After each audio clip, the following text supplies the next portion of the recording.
Hey, Bucket Pond family. Today we are reviewing a sealed jar aquarium that I built last year. And here it is. So this is one of the twin ecospheres that I built last year. Link to the build video in the description. I built two of these. I tried to keep them as identical as possible.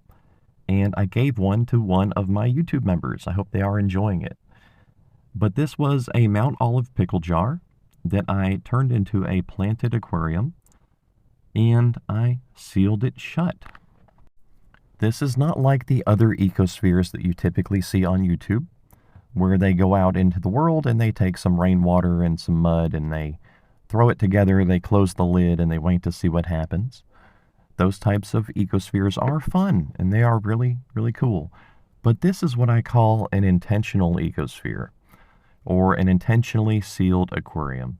And by that I mean that I carefully chose each species seen here for their durability, for their level of hardiness, I guess, for their ability to survive harsh conditions and low oxygen environments.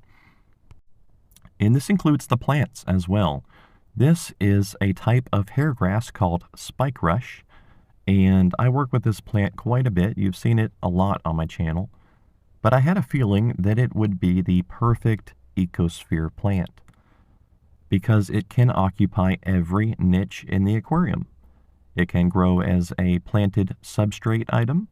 It can reach up into the water column a bit like a stem plant, and it can grow above the water's surface as well.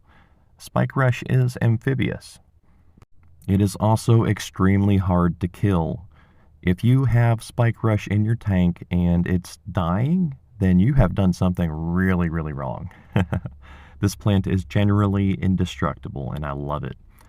So I also have some hornwort in here, and you may not recognize it, but those bushy paintbrush-like strands in the background, that is hornwort.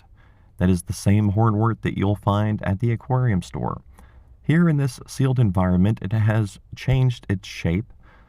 I believe this is a strategy of the hornwort meant to prevent loss of the needles, which can happen sometimes in an aquarium, but it is most likely a response to the limited amount of nutrients and materials that it can get in a sealed aquarium like this. That being said, the hornwort is growing. It is multiplying slowly, and I think it looks really, really cool. So yeah, that's a great sign. When you build an intentionally sealed aquarium, you should include backup plants and animals in case the chosen species that you want to work with, in case they fail. So mainly I wanted to work with spike rush here, but if that spike rush for some reason did not take, if it did not adapt well to the aquarium and it died, then that would, of course, break the cycle in this sealed tank. So we included hornwort and duckweed as an emergency backup. Triple redundancy is a good idea, if you can do it. Now you may be wondering, why are the plants so important? Why would the plants matter so much? And it's not just a decor or decorative thing, though they are really cool to look at. It's more for function. You see, in a sealed project like this, your plants are the air filter, the water filter. They allow the system to continue. Without your plants, you will end up with a nasty septic situation very, very quickly. The plants consume CO2 and they generate oxygen. They also consume waste from animals and material in the tank, and they turn that into more plant tissue. And that's great. That's how these projects work. But that being said, you do need some animal life in your ecosphere or your sealed aquarium. You do need animal life in there as well. That's because we need somebody who can eat algae to prevent algae from growing all over the glass and making it impossible to see inside. And we need somebody who can create waste or fertilizer for the plants. And we also need someone who can create CO2. The plants do require CO2 for optimal growth and survivability.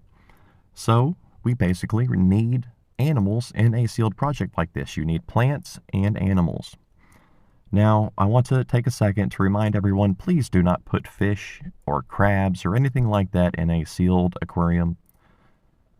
I would avoid any large, complex organisms, and instead I would rely on microfauna, aquatic worms, or ostracods like these guys right here.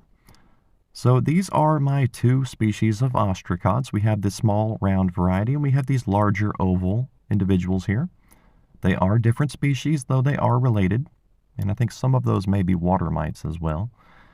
In my open jar aquariums, the larger ostracods will completely displace every other form of microfauna. They will breed and form a swarm, and then they will kill and eat everybody else.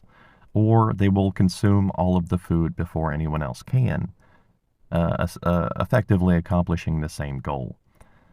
So that's that's fun to see and kind of hard to work with. But in a sealed project like this, where oxygen and food sources are limited, this puts a cap on the population of our seed shrimp. So this prevents them from forming a dense swarm, which would result in them eating everything in the tank and then eventually dying and crashing the system. So they are in balance with the plants and the other elements of this project. And yeah, you may only see maybe 20 or 30 ostracods at most, but that's okay. That is fine. They are in here. They are in a stable population that is in balance with the nature of their aquarium. I like to think of it a bit like a functional model of life on Earth. If we continue to overpopulate, we will eat everything. We will destroy the environment, the system will crash, and we will burn. But if we find a nice balancing point with our environment, we can last for a very long time. Now, I should mention that sealed ecosystems like this will not last forever. That is impossible. Entropy? I can't say that word. I do have a speech impediment, something I try to hide. But yes, a project like this will not last forever. Every sealed system will eventually fail. That's a sad reality. But the fun part of this hobby for me, of setting up intentional sealed aquariums, is to try to one-up that time limit, that expiration date, try to push that way back. And we do that by carefully choosing the plants that we're going to use, the animals that we're going to use, the hardscape, and the substrate. Technically, you could take an empty jar, add some water, throw a plant in there, add some Daphnia or some seed shrimp, and seal it up, and it should work for quite a while. But eventually, your plants will run out of material. They will run out of plant food, and they will fail. And then nothing will be there to cycle the tank, to continue the filtration, to clean the water and the air. Nothing will be there for that if those plants die. And then, of course, if the plants die, the animals will die. If all of the animal life dies, eventually the plants will fail, but they will hang on a lot longer. Now, I know this video isn't the best. My lighting is a bit weird, but this tank is sitting in a windowsill, almost exactly where it was 1 year ago. It's been sitting here forever. And I like the backlighting. This is how I see this tank almost every day. And this is what it looks like from my point of view, so I wanted to share that with you. There's a great shot of the hornwort. It is growing, it is reproducing, though it is going very slowly. And that's because the hornwort is competing against the spike rush. And as much as I love hornwort, that is a battle that it will lose. The spike rush is going to outlast the hornwort, no matter what happens. As long as it stays alive, it will grow faster, it will consume more material more quickly, and it will become the dominant plant in this project. And that's okay. I had a feeling when I assembled this that spike rush would be perfect for sealed aquariums. And I think I was right. And I also had a feeling that my aggressive ostracods would do very well in a sealed aquarium, based on earlier projects, and that was true as well.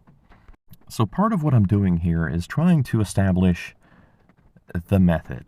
The best method to set up a long-term sealed aquarium for you and your family to enjoy, for you to give as a gift to someone else. It's an odd gift. It's very unusual, but I think it's very interesting.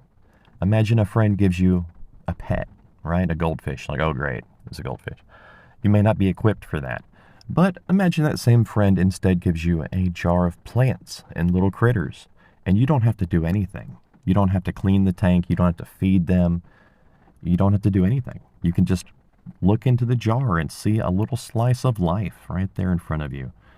And it's like Nat Geo, like on your shelf all the time. It's so fun. And I just want to get more people into this hobby.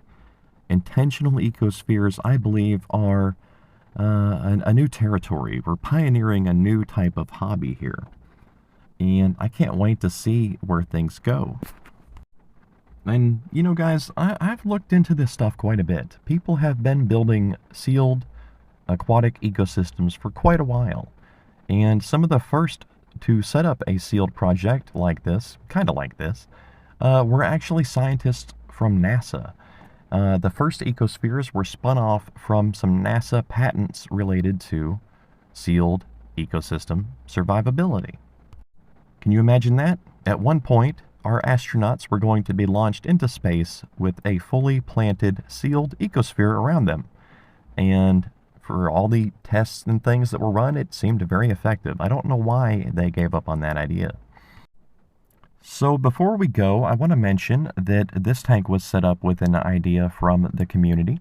You guys suggested that I slowly extend the amount of time the tank is sealed during setup. So run it open for a week when I first put it together, and then close it for 2 or 3 days, and then leave it open for a few days, and then close it for a few more, slowly extending the amount of time the tank was sealed until we eventually sealed it up permanently. That allowed the plants a chance to settle and overcome the stress of transplantation. It allowed the aquarium to cycle like a fish tank, and for everything to find a balancing point before we sealed it up. That was such a great suggestion. Thank you so much. I'll be doing that for every future sealed aquarium that I build. I believe Wheelbite shared that idea, and so thank you, Wheelbite. If I'm wrong, please correct me. But that's it for today, guys. Big thank you to my YouTube members, Patreon supporters, and everyone who's watching the videos. My upload schedule is a little crazy right now, so please bear with me. Well, alright guys, I hope that you come back to visit again soon. This is Bucket Ponds, and I hope that you have a great day. Thank you.